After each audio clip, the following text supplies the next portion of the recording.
नाग देवता की पूजा करते हैं हिंदू संस्कृति में।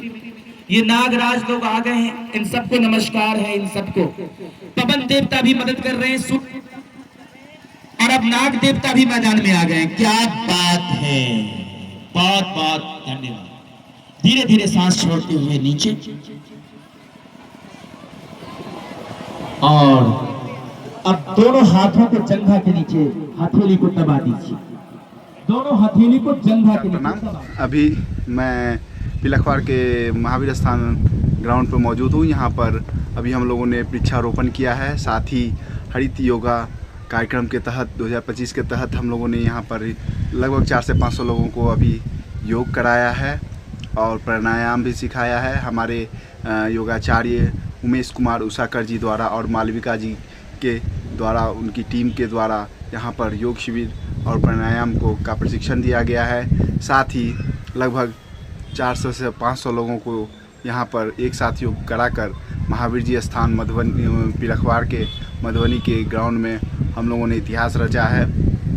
ये संभव हो पाया है फ्रेंड्स ऑफ मिथिला मधुबनी के द्वारा और आयुष मंत्रालय भारत सरकार, मोरारजी देसाई राष्ट्रीय योग संस्थान के द्वारा हम लोगों ने यहाँ पर इस तरह का कार्यक्रम का आयोजन किया है और आगे भी इस तरह का आयोजन करते रहेंगे। हमारे इस कार्यक्रम के मुख्य अतिथि PC Jha sir, Santosh sir, Mithilesh sir, Sunil sir, Shambhu sir और सच्चिदानंद सर, हम लोगों ने यहाँ पर वृक्षारोपण का भी कार्यक्रम किया है।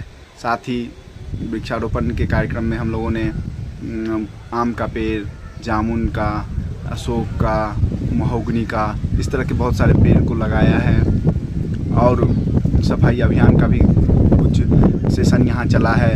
हम लोगों ने वृक्ष जो अगल बगल जितने भी गंदगी थे उसे साफ़ करने का काम किया है। फ्रेंड्स ऑफ मिथिला लगातार इस तरह के आयोजनों में भाग लेती रही है और आगे भी लेती रहेगी।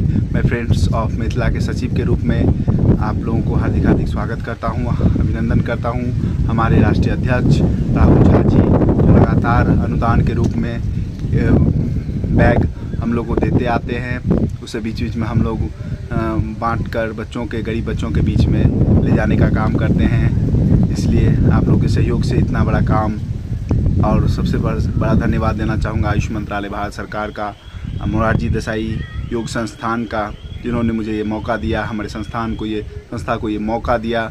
मैं इस तरह का कार्य कर पाया, आगे भी इस तरह का कार्य करता रहूँगा। बहुत बहुत धन्यवाद।